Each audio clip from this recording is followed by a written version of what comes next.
You said to start on the English of 105 on page 65. Oh, that's right. Yes, because we started a verse and it was too complex to do in a short time. I won't make you do the Sanskrit again. Thank you. Okay, so teacher. Agency is not possible without the use of instruments. Instruments, therefore, have to be assumed. The assumption of instruments is, of course, an action. In order to be the agent of this action, other instruments have to be assumed. In assuming these instruments, still others have to be assumed. A regressus ad infinitum is therefore inevitable if the self, which is not joined with anything, were to be the agent. Nor can it be said that it is an action that makes the self act, for an action not performed has no existence. It is also not possible that something previously existing makes the self act, as nothing except the self can have an independent existence and be a non-object. For things other than the self must be non-conscious and therefore are not seen to be self-existent. All right. Everything, I'm sorry. a little bit more. Everything, including sound, etc., come to exist when they are proved by mental functions, resulting in the reflection of the self in them. One, apparently different from the self and possessed of consciousness, must be no other than the self that is free from combination with other things and existing for itself only. Nor can we admit that the body, the senses, and their objects that exist for themselves, inasmuch as they are seen to depend for their existence on mental modifications, resulting in the reflection of the self in them. That's all of it? Yes. So the underlying doubt has to do with a very common confusion of the subtle body with the self. So in Hinduism, we have this idea of the transmigrating soul. And it feels like I am this subtle body that moves from incarnation to incarnation. We actually have a similar idea in Christian thought. We have the soul. When you die, your soul goes to heaven, or your soul goes to purgatory, or your soul goes to hell. And this soul has the attribute of will, meaning it chooses to do this, and it does not choose to do that, and it causes the body to act, etc. So the doubt is, does myself have the quality of will? Is it myself that chooses to do this and to not do that? And what Vedanta thunders is, no.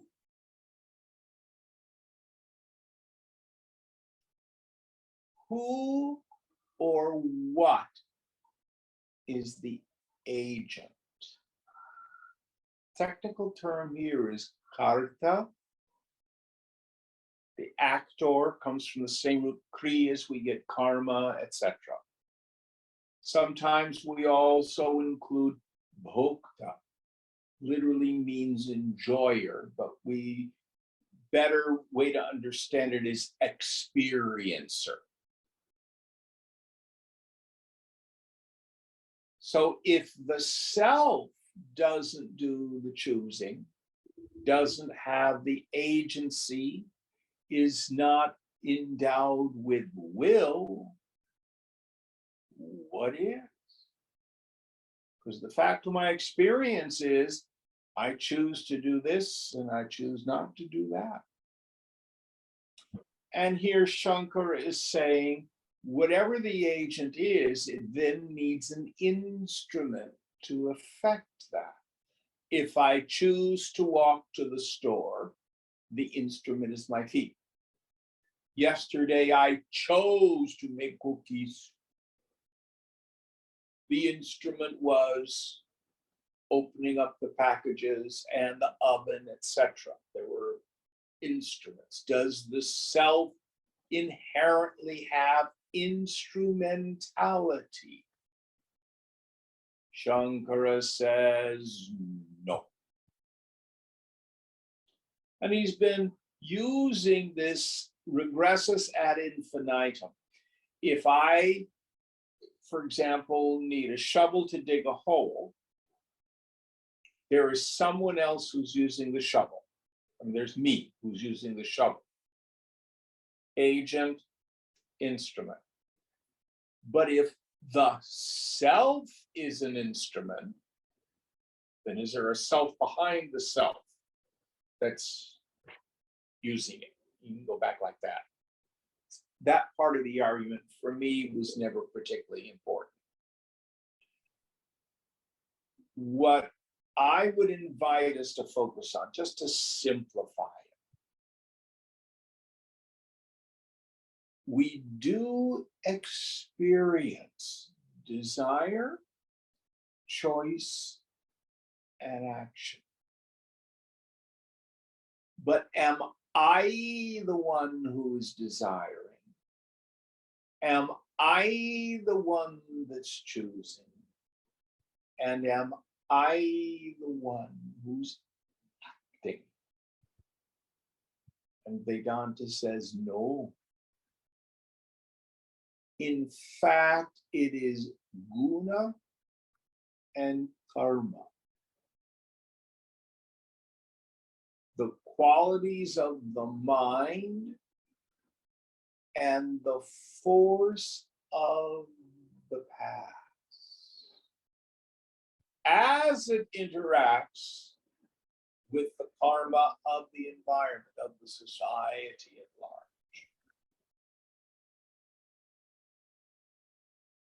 The self has no agency. I witness agency taking place.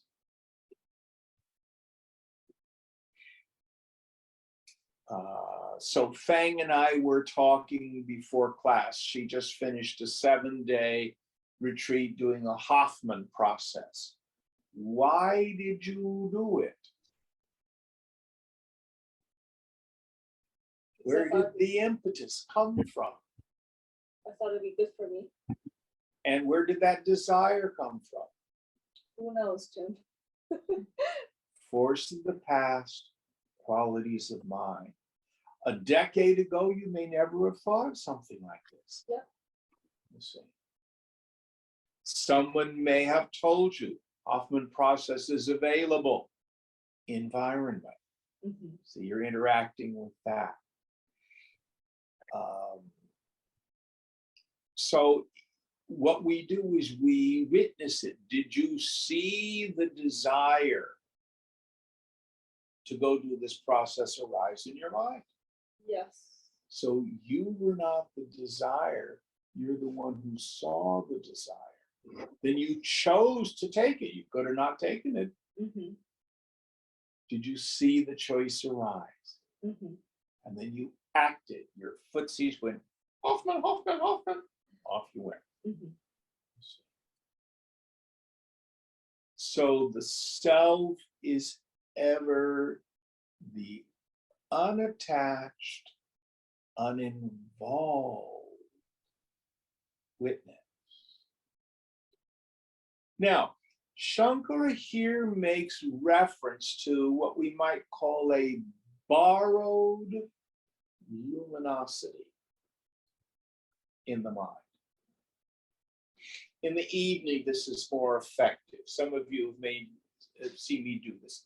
In the top drawer of this end table, I have a little mirror. And what I'll do is I'll turn on the LED lights. And then if I angle it, I can shine the mirror, the reflected light into people's eyes. Is there a light in the mirror or not? Well, kind of yes and kind of no. There's Prakash Chaya. There is the reflection of light. There's Pratibimba, an image of light in the mirror. Now I can have half a dozen mirrors, and all of a sudden I've got half a dozen lights. There's one light. So it appears as if the subtle intellect is luminous and shines. We have the Chaitanya, the form of consciousness, chitta, happiness, sadness, joy, desire, all that sense perception takes all these forms and they seem luminous. I'm seeing the table. I'm feeling my anger.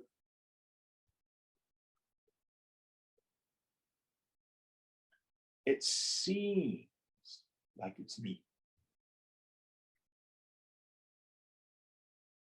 But the scripture thunders, no. That's a borrowed luminosity.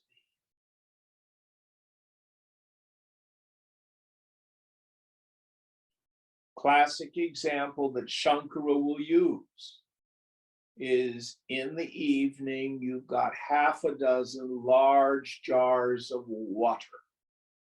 And the moon is in the sky, and you see 6 moons in the jars. That's like the sense of individuality. Then I can imagine Shankara doing it. He goes up to one of the water jars and he goes, boing. And then he goes, oh, the moon is broken. Terrible tragedy. So what have I done? It isn't the moon that's broken. It is the water that ripples.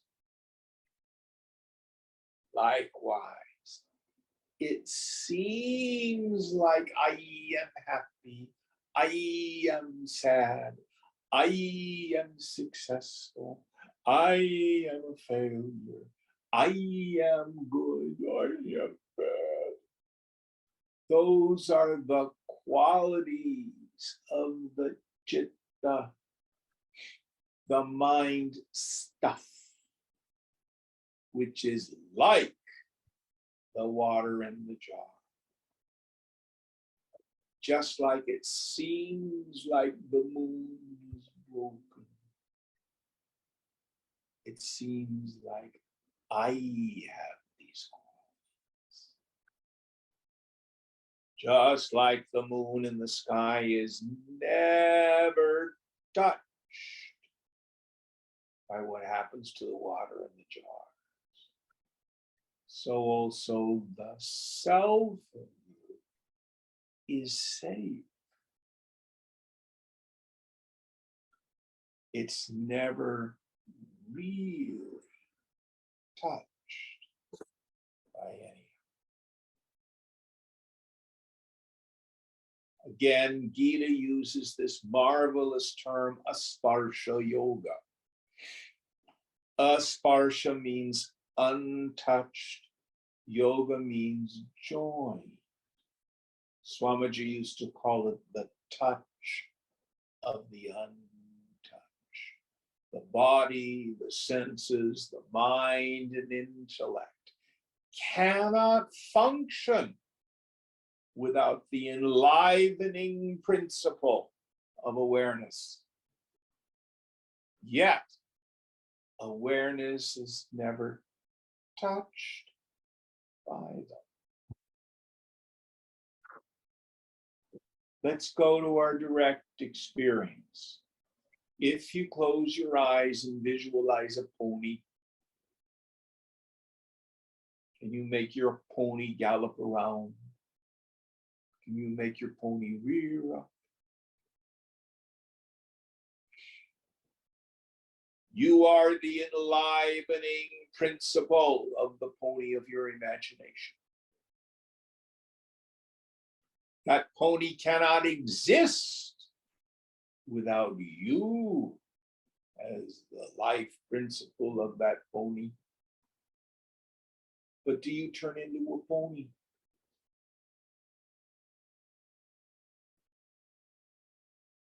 But in the dream,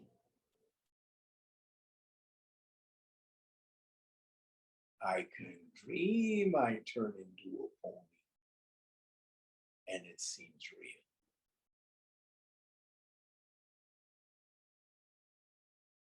Any thoughts on this?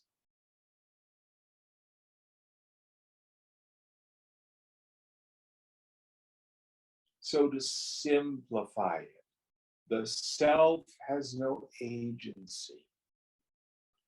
Agency occurs technically in the Vijnana Maya Kosha, in the subtle intellectual sheath, what we call the karta, the doer. And what forms it?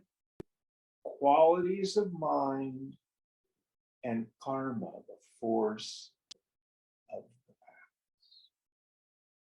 Does that mean I have no real choice, that it's all destiny?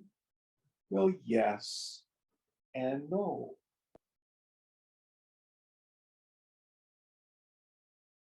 If you have a negative situation, you can choose to get out of it, to behave differently. But where did that choice come from? Karma, guna, and ultimately also dharma, that salvific principle that moves us towards the end. So in the end, it doesn't mean we have to talk funny. You go ahead and say, oh, I think I'm going to go to the store today. Oh, I don't think I'm going to be able to hang out and have lunch. Choice attributed to the ego. That moon in the jar. What is my knowledge? That's just the functioning of your life. The peace comes when you realize, in the end, you're going to do what you do.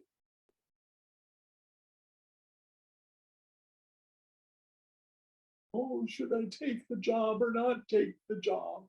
I'm afraid of making a mistake. Anybody had that a thought? Oh, I'm so afraid to buy this condo. What if it's the wrong one? You're going to do what you're going to do. Trust. And if there's a flood and you lose the house, you do your best to clean up the mess.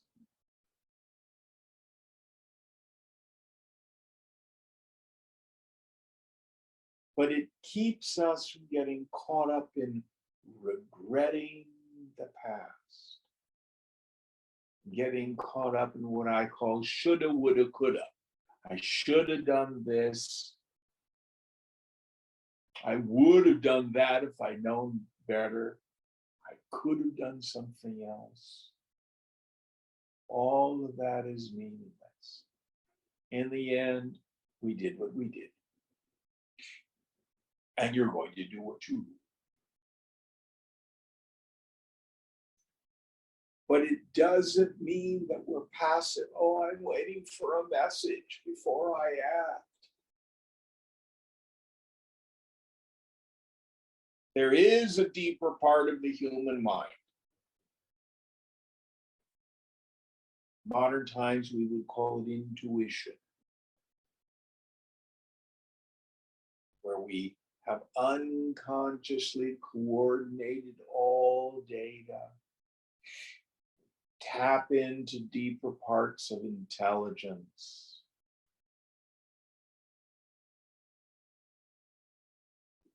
Look at the data, get quiet.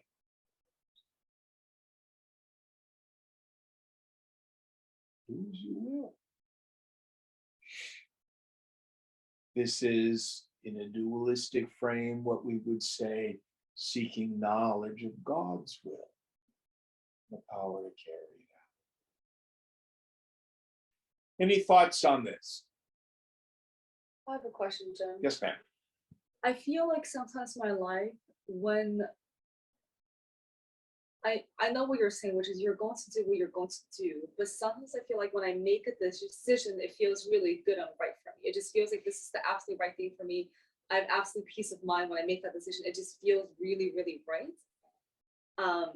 And I guess I'm wondering, does it make sense before we make a decision, just wait until we get to that intuition, or You can, okay. when we, to put it in dualistic language, because language fails us.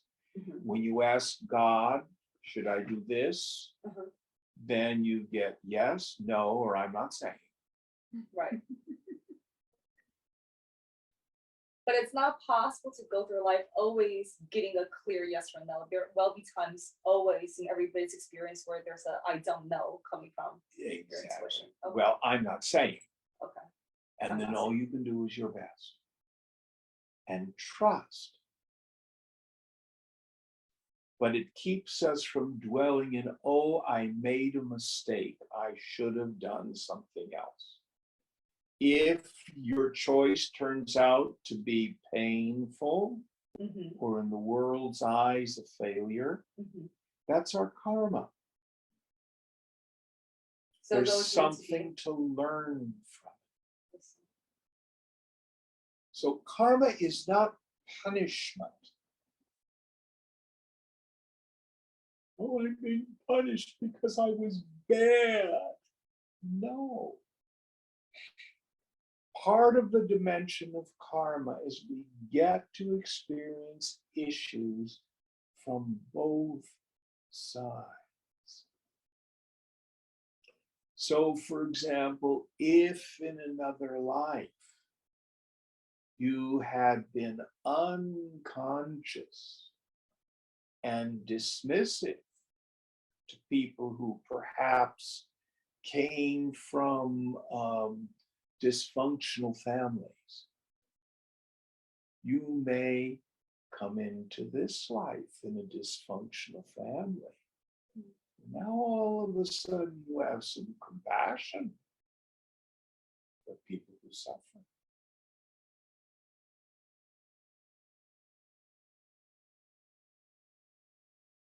Sometimes it is the inevitable results. If you cheat, you get cheated. It may not be so black and white as I was an abusive parent in another life, therefore that's why I have abusive parents this life. It could be, but my belief is karma is far more subtle than that. Does that make sense? Mm-hmm. And what do we do? What do we do? Karma is the hand we're dealt in life. This is what's happened. There's no accident. This is what happened. Now, what am I going to do about it? That's our purushartha, self-effort. What I do about it, in a sense, is written. But I experience it as desire, choice, action.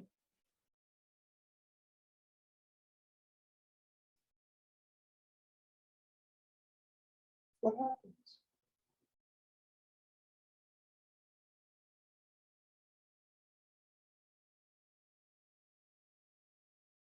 Any thoughts on this?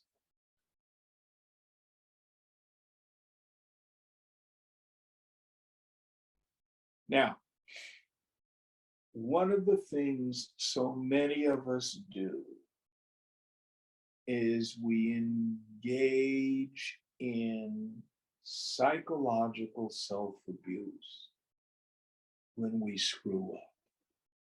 Oh, why did I do that? I'm such I made such a mistake and I hurt somebody I really love and I'm so terrible. And who has those thoughts on occasions? But I want you to take on the practice of ahimsa. Ahimsa means nonviolence. You probably don't go around kicking dogs. But if you engage in that kind of self-abuse, that is violence. We need to have a spirit of compassion about our own brokenness. This doesn't mean to rationalize. It's okay to act like a jerk, but it does no good. I think for many of you, I may have shared with you the time I went to the mani-pedi place to get a pedicure years ago. And the young gal, she stabs her thumb after she'd hurt my toe. I mean, that seems crazy, doesn't it? That's what you and I do. I get angry and I scream and yell at someone I love. That's like her stabbing my toe. And then I go home and go, why did I do that? Oh, I'm just such a horrible person. Oh, it's like stabbing your own thumb.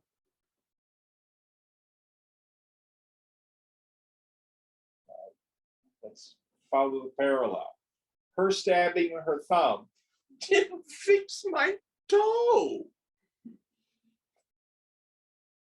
Does nothing. It's stupid. But we do it.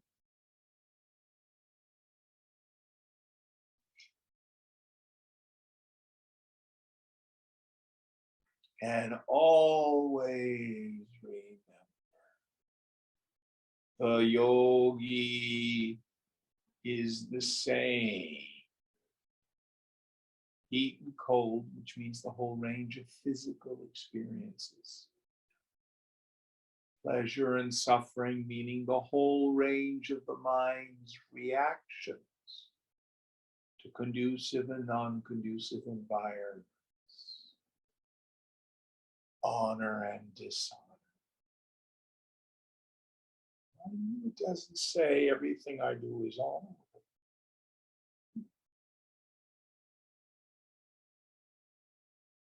Practice this samadrishna, and remembering the self is never touched. Any thoughts on this?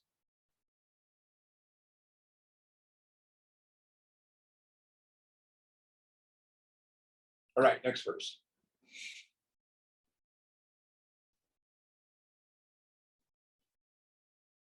Nanu dehasyavatau na kashchit pratyakshadi pratyayantaram apekshate. Disciple. But no one depends on any other evidence, such as sense perception, etc., in knowing the body.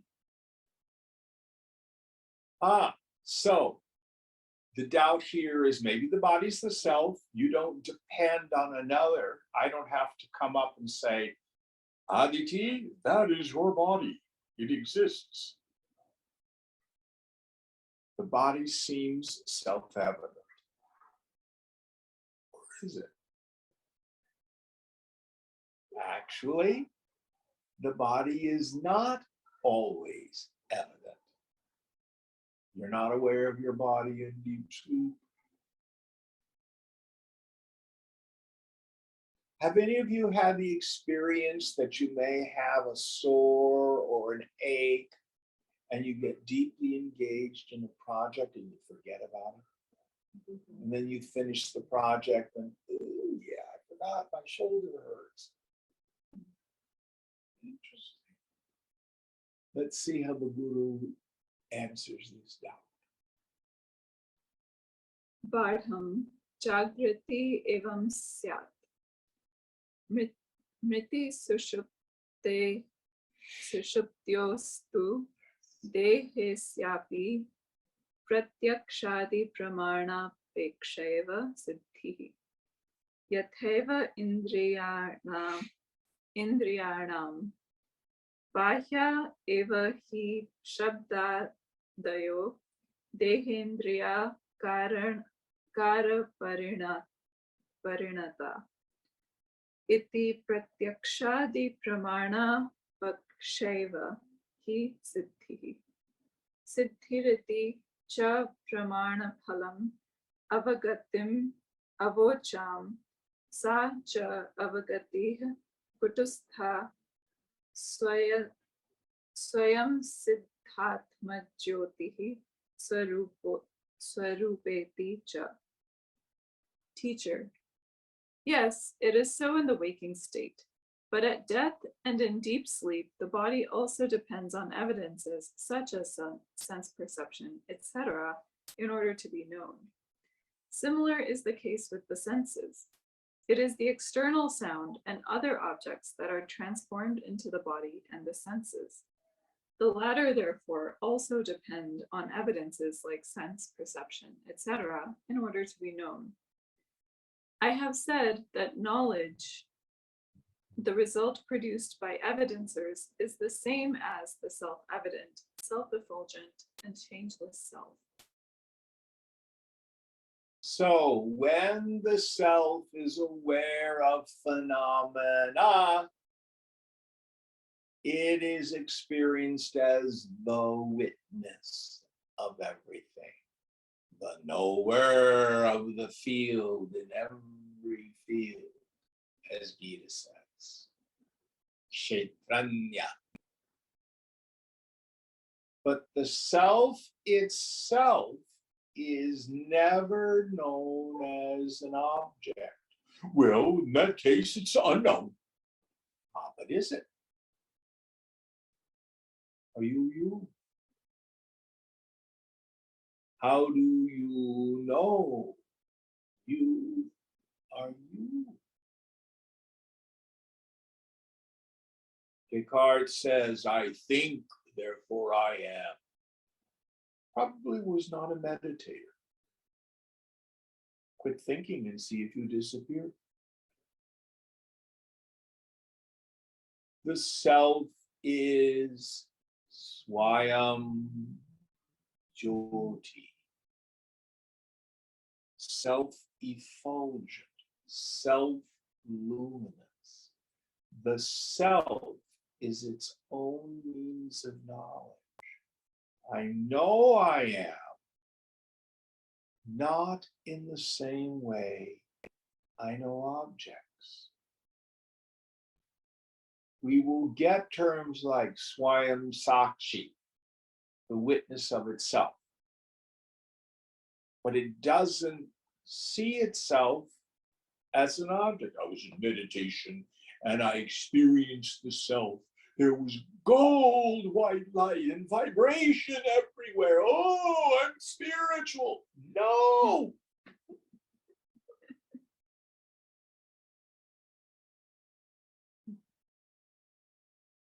Listen carefully.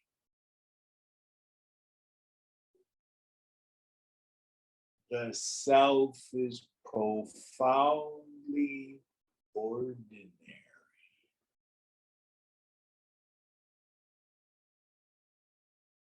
What is that? That you're never without.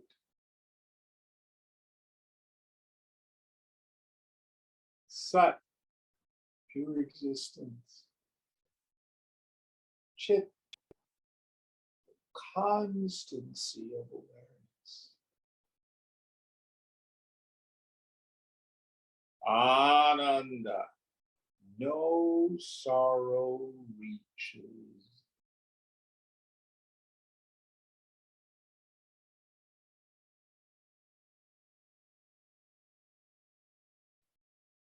When that awareness peeps through the equipment, then it's experienced as the witness, the knower of the field in all fields.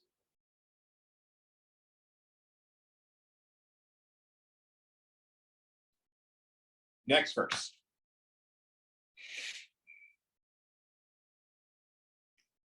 Atraha chodakaha avagatihi pramanam phalam kutustha nityatma jyoti swarupeti cha viprati siddham ityukta panta maha na viprati siddham katham tarhi kutustha nityapi sati pratyakshadi pratyayante lakshate tadarthyat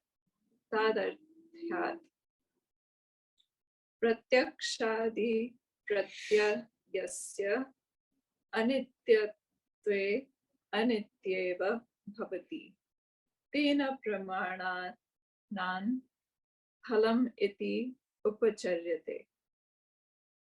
The objector or the disciple says, it is contradictory to state that knowledge is the result of evidences, and at the same time, it is the self-effulgent self, which is changeless and eternal.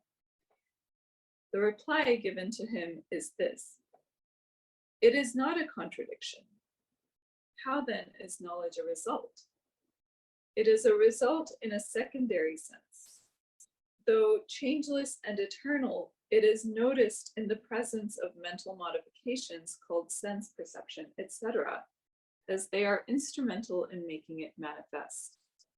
It appears to be transitory, as mental modifications called sense perceptions, etc., are so. It is for this reason that it is called the result of proofs in a secondary sense.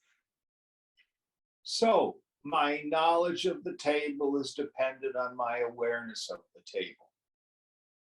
For example, do you know what color sheets I have on the bed? I know. If you were to go in the bedroom and pull back the bedspread, you would see what color the sheets are. There would be proof as to the color of the sheets. So knowledge of the world is empirically gained, and it is dependent on the proof provided by the knowing of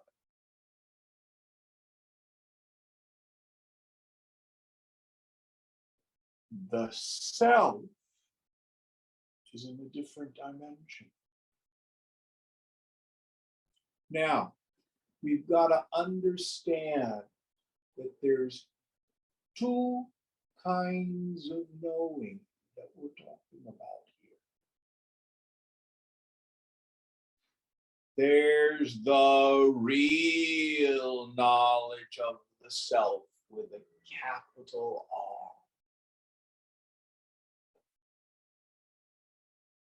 That's the self-evidence of the self. Swayambhu. And the great cosmic joke is everybody already has it.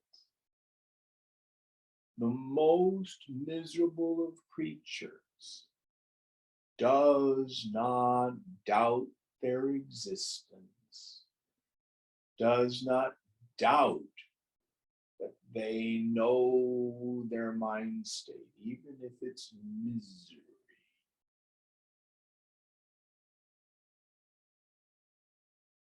Even if they're ego identified, they know I'm a person and I'm really pissed.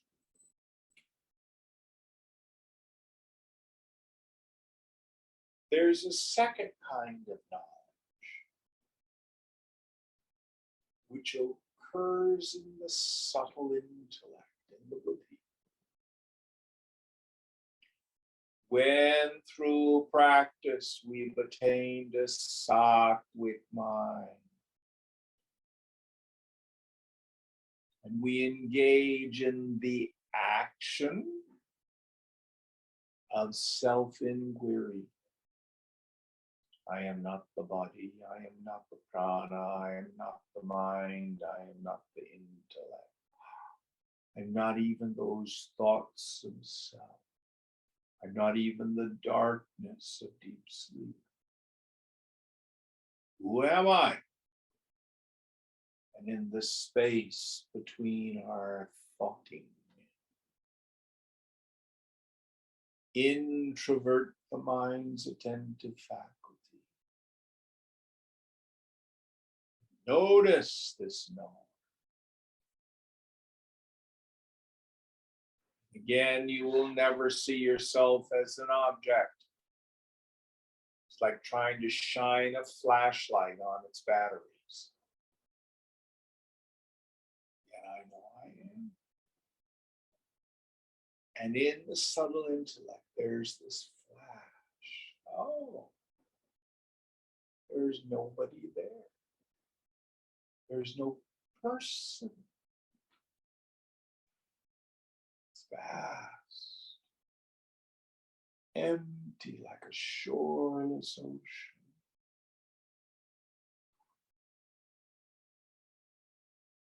So peaceful.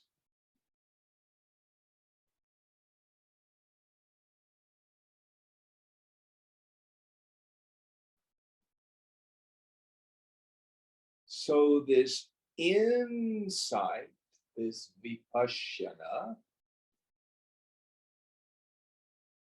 occurs to the subtle intellect. This pratyabhignana, this recognition.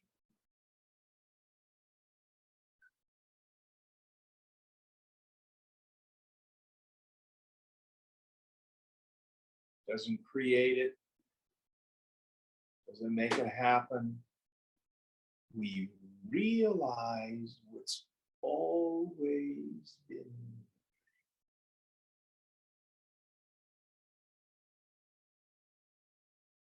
Used to tell a story in class, I haven't done it in a while. This fellow goes to the Metropolitan Museum in New York. And he goes to the Egyptian section, mummies. And there's a docent there who's conducting tours of all the various pharaohs and all this kind of stuff, looking at the gold jewelry and stuff like that. And the docent says to this person, "Pardon me, but where did you get that ring?" "Oh, this thing? This a beetle ring. My grandfather got it when he was touring Egypt right around the turn of the century." The docent says, May I see it, please?" And she looks at it. She says, "This is a 3,000-year-old scarab ring from the Valley of the Kings. It is priceless. It's a museum quality piece. Where did you come across it?" "I don't know. It's just where my grandfather found it. It's priceless." And he goes, "Oh my God. I dig in the garden with the damn thing on." Now, did the docent create the value of the ring? Did the ring itself change in any way? What changed? Yes. You see it on Sunday all the time if you watch Antiques Roadshow. Oh, I've kept this in a box under my bed. It's a very valuable thing.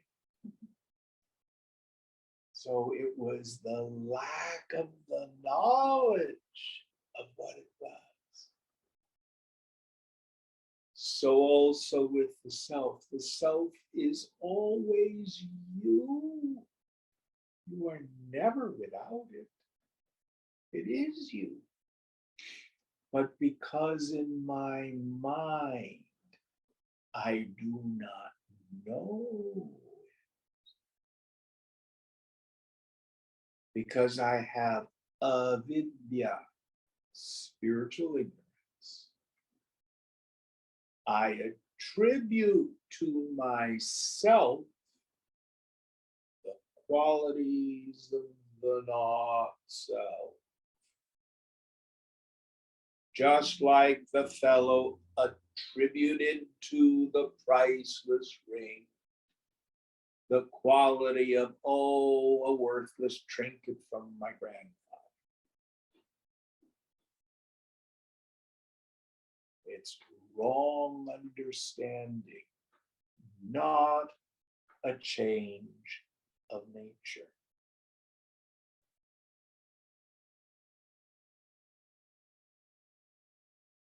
Now, what makes the self difficult to realize is its constancy, its eternality. It is so constant, so there, that we miss it. Let me see if I can give an example. Place your finger 2-3 feet in front of your face. Now focus your eyes. Now remove your finger and try to look at that location in space without your finger there. See how hard it is for your eyes to locate, to focus on nothing? Very strange. It's always there. This nothingness that's 2 feet in front of my face where my finger isn't there. Your self is always there. And it's always free. It's always safe.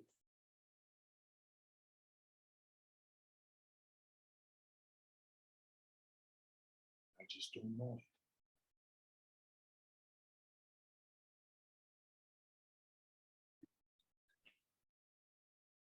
Next verse.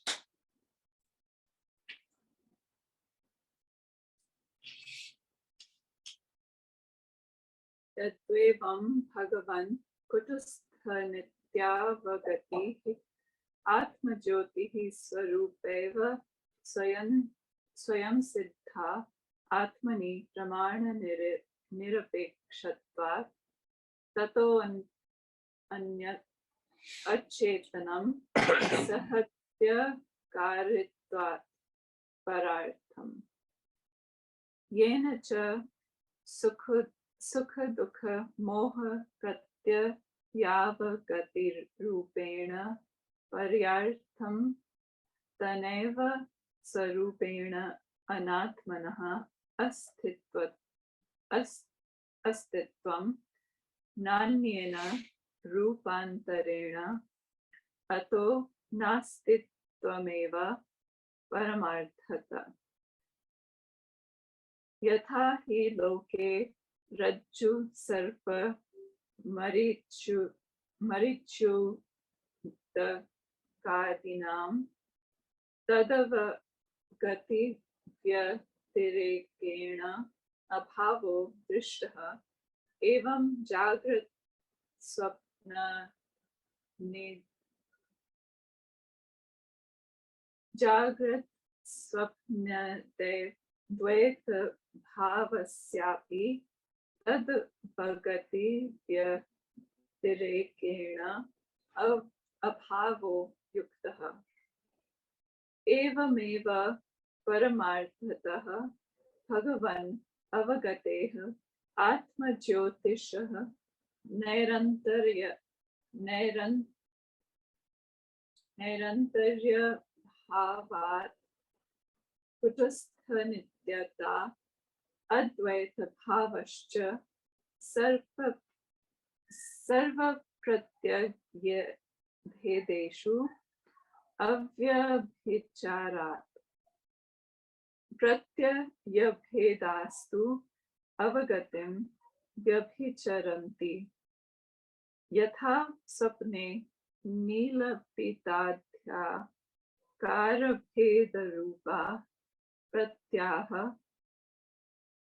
pratyayaha tadvagatim vyabhicharantaha paramarthato na santi tyuchyante evam jagratyapi nilapita dipratyayabhedah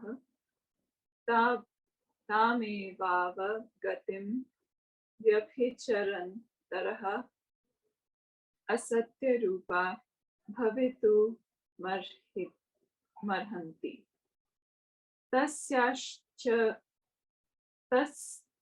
tasyascha bhagate anyaha avaganta nastiti na svena sarupena swayam upadatum hatum va shakyate anyasya cha abhavat. Disciple.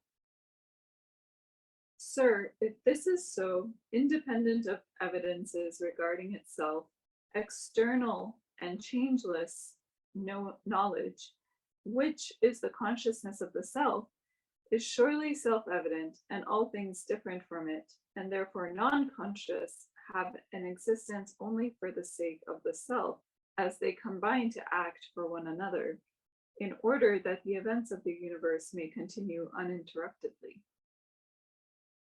It is only as the knowledge of the mental modifications giving rise to pleasure, pain, and delusion that the non-self serves the purpose of another. And it is as the same knowledge and as nothing else that it has an existence.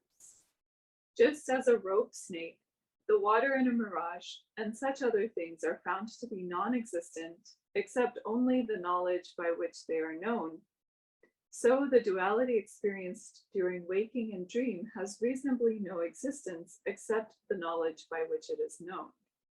So, having a continuous existence, pure consciousness, the self, is eternal and immutable and never ceasing to exist in any mental modification. It is one without a second. The modifications themselves cease to exist, the self continuing to do so. Just as in dream, the mental modifications appearing to be blue, yellow, etc., are said to be really non-existent as they cease to exist, while the knowledge by which they are known has an uninterrupted continuous existence, so in the waking state also, they are reasonably really non-existent as they cease to exist while the very same knowledge continues to do so.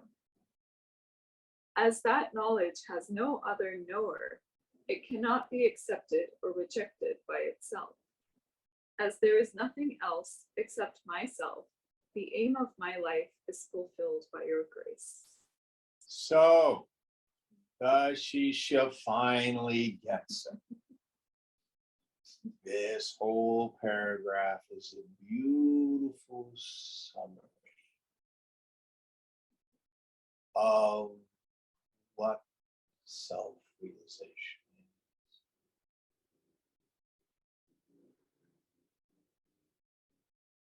Now,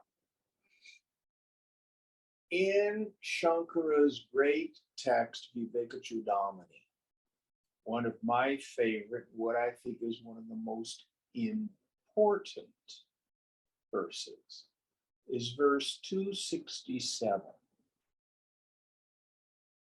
which states, even after realization of the truth, there exists a strong impression that one is the doer and the enjoyer, which is the cause for rebirth. Here, rebirth doesn't mean you come back as a lizard or something like that. It means I re-identify what has happened. What has happened is avarana shakti and vikshepa shakti.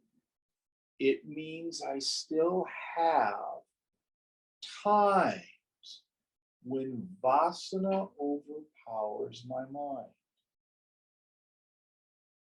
Remember, you can't ever see pure vasana.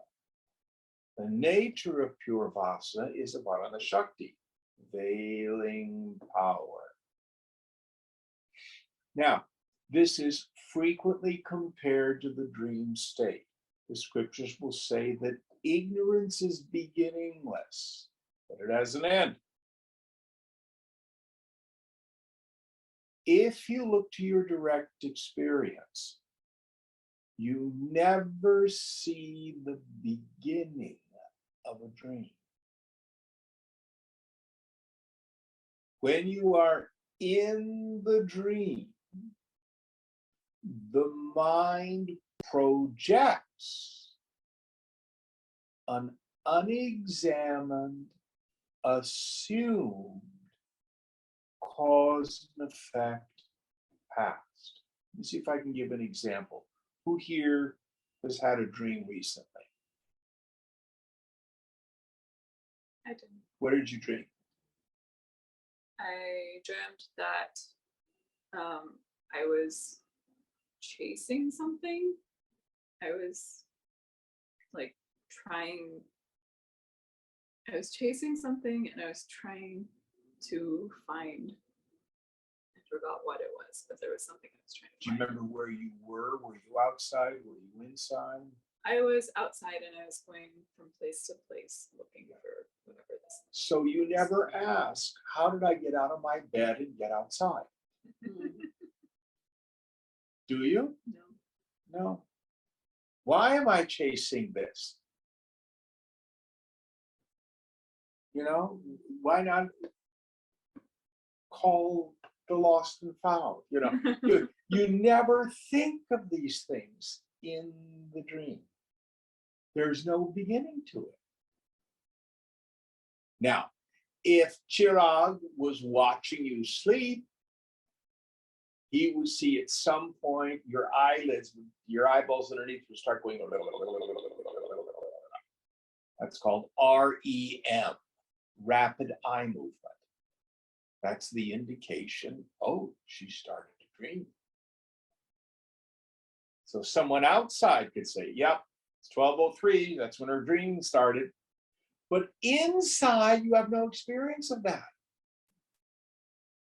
And then all of a sudden, you wake up. Oh, it was such a vivid dream. I was trying to find this so-and-so, and I was so anxious, blah, blah, blah, blah, blah, blah, blah.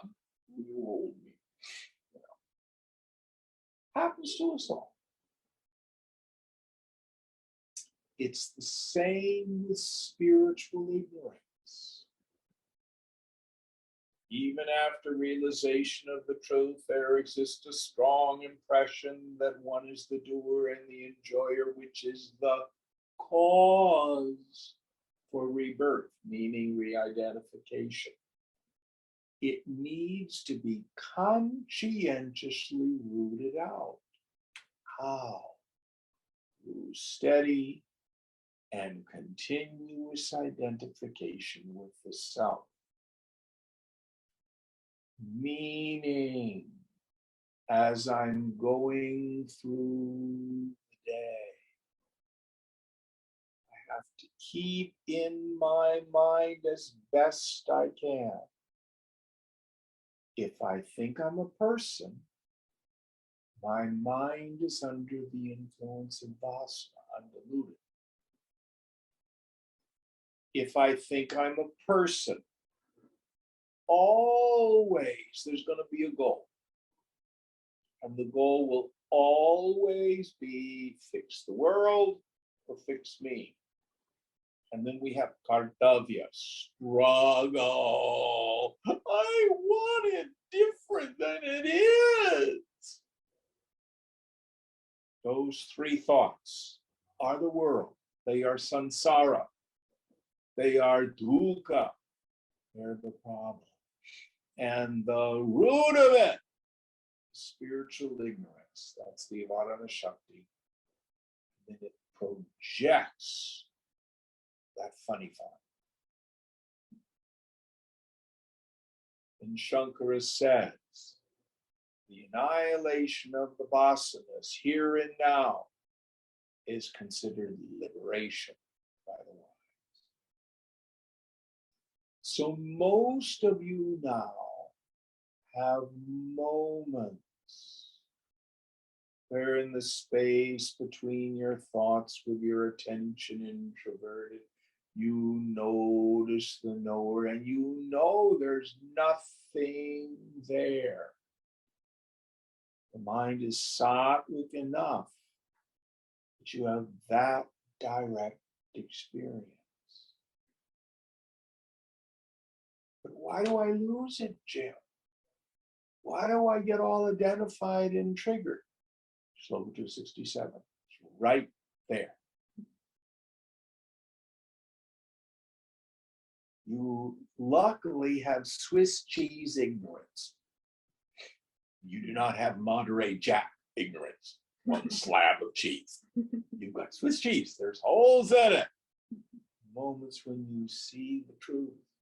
Oh, yes, I remember now.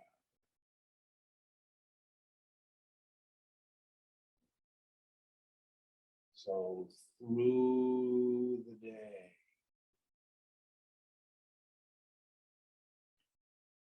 ego will always say, resolve the struggle of ego. Back to your dream, you're chasing someone, you've got to find them or catch them. Chasing someone. The dreamer thinks you need to chase and catch the person. When you wake up, where did that chase go?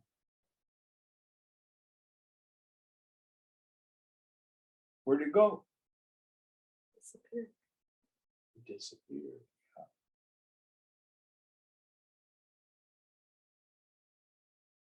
So that's our challenge.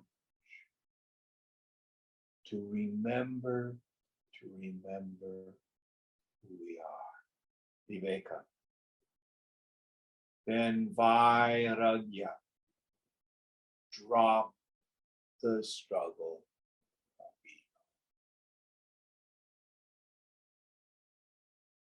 Yeah, but this is really important.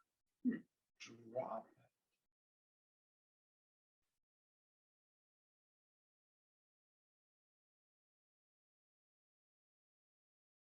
it. Is this the end of this section? Is there one more? There's one more verse. Okay. Can you guys hang for just a few minutes? Because we're going to end the prose section. If you need to log off, please do. Go ahead. Tatheveti esha avidya yannimittah sansaro jagrat swapna lakshanaha tasya avidyayaha vidya nivartika ete vam tvam abhayam prapnoshi natah param jagrat swapna dukha manubhava bhavishyasi sansara dukhan mukto asiti. Teacher, it is exactly so. It is ignorance due to which the transmigratory existence consisting of waking and dream is experienced. It is knowledge that brings this ignorance to an end. You have thus attained fearlessness. You will never again feel pain in waking or in dream. You are liberated from the misery of this transmigratory existence. Omiti. disciple. Yes, sir. Wonderful. Wonderful. Om Purnamada Purnamidam Purnat Purnamudachyate Purnasya Purnamadaya Purnamevavashishyate. Om Shanti Shanti Shanti. Hari Om Shri Guru Pyo Namaha. Hari Om. Om. So this concludes the prose section of the text. Starting next week, we will begin the poetry or the metrical section of the text. Sorry, I lied. There's actually a small chapter 3, which is also prose, Okay, but it's like verses.